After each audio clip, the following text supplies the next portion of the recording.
नमस्कार मित्रों, खेल और खिलाड़ियों की आवाज़ खेल पथ में आपका हार्दिक स्वागत है। दोस्तों, यदि भारतीय खेलों की पृष्ठभूमि को देखें तो पिछले 3 वर्षों में सबसे अधिक यदि खराब दौर से या कहें गुर्बत के दौर से यदि कोई गुजरा है तो वह उत्तर प्रदेश के प्रशिक्षक हैं। मार्च 2020 इन प्रशिक्षकों के लिए किसी वज्राघात से कम नहीं था। कोरोना संक्रमण के नाम पर खेल निदेशालय उत्तर प्रदेश ने 377 प्रशिक्षकों को घर बैठा दिया। यद्यपि उस समय देश के प्रधानमंत्री नरेंद्र मोदी जी और उत्तर प्रदेश के मुख्यमंत्री योगी आदित्यनाथ जी ने उद्योगपतियों से कहा था कि किसी कर्मचारी को सेवा से बेदखल न किया जाए, लेकिन जो कुछ उत्तर प्रदेश के मुख्यमंत्री ने कहा उसके उलट उनके उत्तर प्रदेश में ही प्रशिक्षकों के साथ हुआ। कोरोना संक्रमण के चलते प्रशिक्षकों को घर बैठा दिया गया। प्रशिक्षकों को कोरोना संक्रमण के बाद यह उम्मीद बंधी कि उन्हें सेवा में ले लिया जाएगा, लेकिन सेवा में लेने की बजाय आउटसोर्सिंग का फंदा फंसा दिया गया। अब मामला अदालत में है। अदालत ने खेल निदेशालय को प्रशिक्षकों की भर्ती प्रक्रिया शुरू करने से रोक रखा है। प्रशिक्षक परेशान हैं, लेकिन जो उनका काम है वह काम बखूबी कर रहे हैं। खेल निदेशालय जितनी भी प्रतियोगिताएं करा रहा है उनमें सहयोग घर बैठे प्रशिक्षक ही कर रहे हैं। इन प्रशिक्षकों की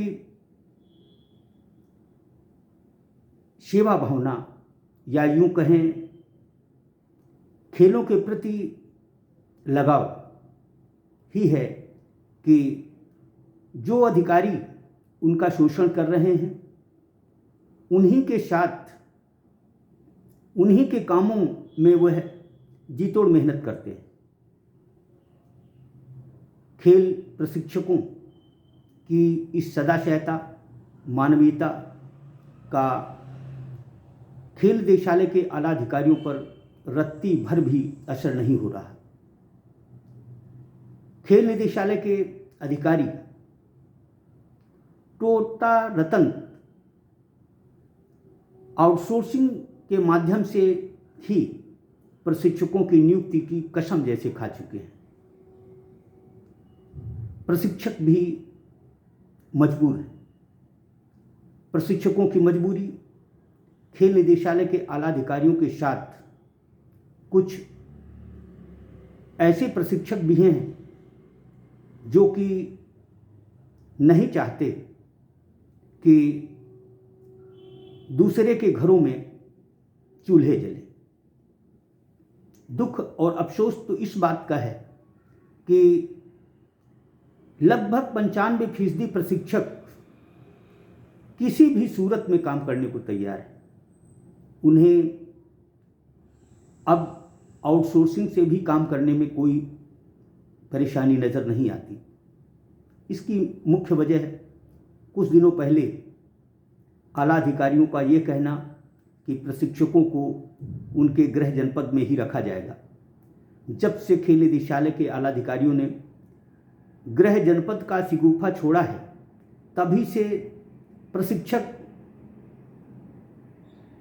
चाहते हैं कि कोर्ट से अतिशीघ्र मामला वापस ले लिया जाए ताकि वह नियुक्ति पा सकें, लेकिन शायद प्रशिक्षकों को यह नहीं पता कि खेल निदेशालय के आला अधिकारी उनके साथ एक चाल चल रहे हैं।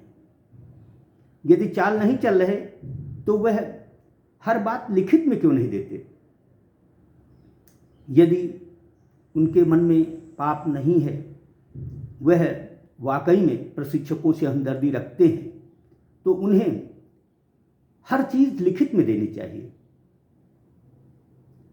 दूसरा मामला ये कि खेल निदेशालय के आला अधिकारी ये कहते हैं कि केंद्र सरकार की योजना है आउटसोर्सिंग से भर्ती प्रक्रिया चालू रखने की, उसी पर अमल कर रहे हैं।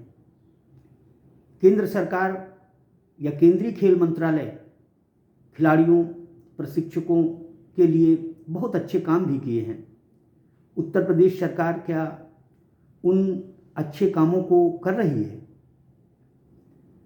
दरअसल जब मन में चोर होता है तब इसी तरह के निर्णय लिए जाते हैं। जो भी हो, उत्तर प्रदेश के प्रशिक्षक अपना काम कर रहे हैं।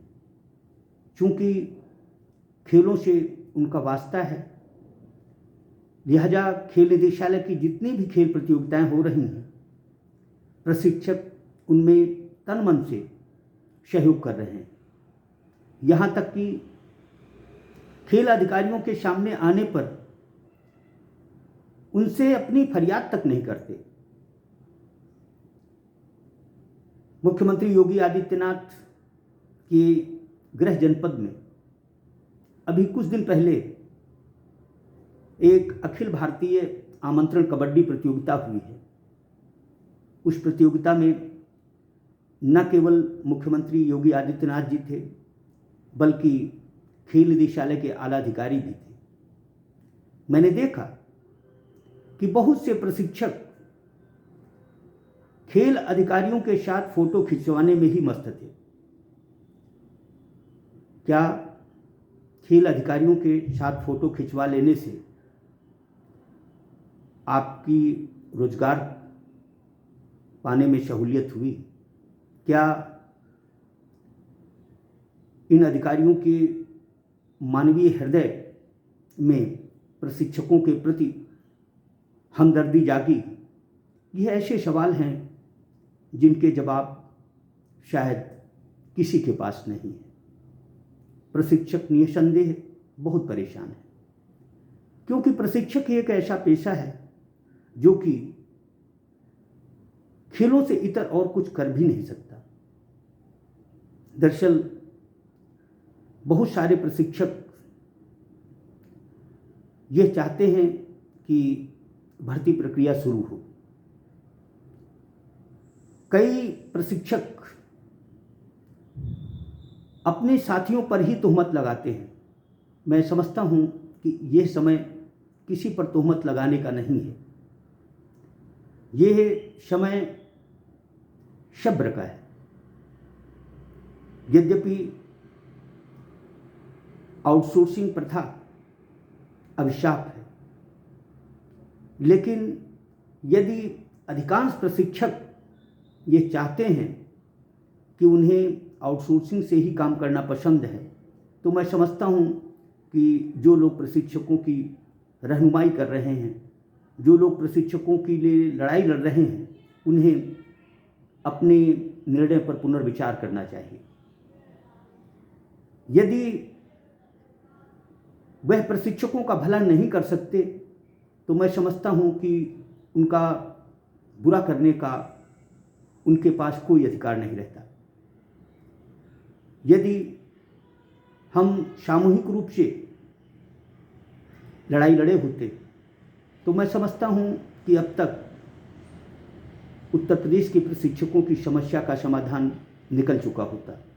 लेकिन दुख और अफसोस की ये बात तो ये है कि उत्तर प्रदेश के प्रशिक्षक आपस में ही लड़ते रहे। अब नेतागिरी का भूत सवार है। ऐसे में खेल निदेशालय के अधिकारी जब उनका सारा काम चल रहा है, तो वह प्रशिक्षकों की समस्या के समाधान के प्रति आखिर फिक्रमंद क्यों हों? यदि प्रशिक्षकों से इतनी हमदर्दी होती तो यह दिन ही क्यों देखने को मिलते। जो भी हो, मैं उत्तर प्रदेश के खेल प्रशिक्षकों से विनम्र आग्रह करता हूं कि जब आलावद अधिकारियों के पास जाएं तो कम से कम अपनी पीड़ा से उन्हें जरूर अवगत कराएं। अपने साथियों पर दोषारोपण करने की बजाय उन आला अधिकारियों को चेताएं जो कि आपका शोषण कर रहे हैं। दरअसल उत्तर प्रदेश खेल निदेशालय चैन की बंसी बजा रहा है, उसे प्रशिक्षकों की परेशानी से कुछ भी लेना देना नहीं है। आउटसोर्सिंग हो या खेल प्रोत्साहन समितियों के माध्यम से रखे गए प्रशिक्षकों की सेवाएं, क्या प्रशिक्षकों को मासिक 10,000 रुपये में आसानी से गुजर बसर हो सकता है, लेकिन मजबूरी सब कुछ कराती है। यह मजबूरी ही है जो कि प्रशिक्षकों से मजदूरी तक करा रही है। दोस्तों, जो कुछ भी उत्तर प्रदेश के खेल प्रशिक्षकों के साथ हुआ है, हो रहा है, वह निसंदेह बहुत चिंता की बात है। लेकिन इस चिंता का, इस दुख का कोई पैरोकार नहीं। आज लगभग 3 साल से प्रशिक्षक अपनी समस्याओं को लेकर मुखर है, लेकिन केंद्र सरकार भी इस मामले में हस्तक्षेप करती नजर नहीं आई।